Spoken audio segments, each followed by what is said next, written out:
weary hour on a weary day, the sun glazed to dull and skies clear as gray. Cold winds curse the air and pain slow deaths to autumn leaves upon a weary hour just before the city sleeps. I sit in a coffee shop trying to make the best of it, discussing sociology with a good friend over tea. Half attentive, glancing across the room, calm and collective, trying to see the day through.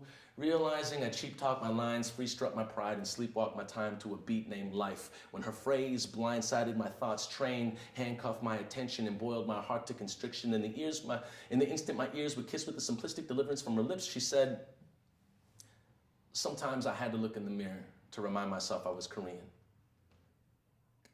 And all of a sudden my coffee lost its reason.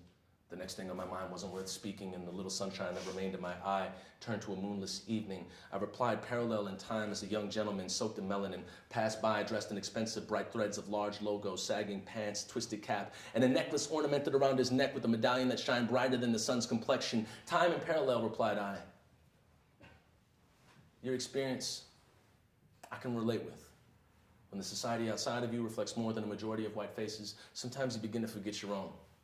And the space between your heart and your eyes can conflict and oppose to the point you have to physically see it, to believe it, fight for it, to feel it, say something to remember, and take pains to bleed it. Of course, not despite whiteness or respond that being non-white gives me something to write, but between my heart and my eyes, the roots of confusion grow blue with the absence of resolution. Tense and withdrawn, my passion grows to watch them pose like an ethnic fashion show. Invested and dressed in cash and gold, I start to ask to know, who are you performing for? No great prides or shames to make it spoken. No matter how much you pay for it to own it, your presence only amounts to ka-ching token. And every time I bring it up, they shoot it down. Every time I take it serious, they say, chill out, kid. And every time that I want to talk about it, they get the tap dancing around it, full-winded out loud with it shouting, let it go on, feel good, get on with it, and do it like you should. And I wish I could. I stop glancing asunder the room just as the sky begins to cry cold rain.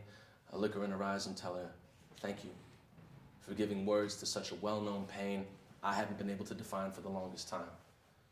Amongst so many friends, still feeling alone, amongst the most familiar of places, still feeling lost. In this crowd, if you ever begin to forget who you are again, let's serve each other as reflections, so you never have to look in the mirror to remember.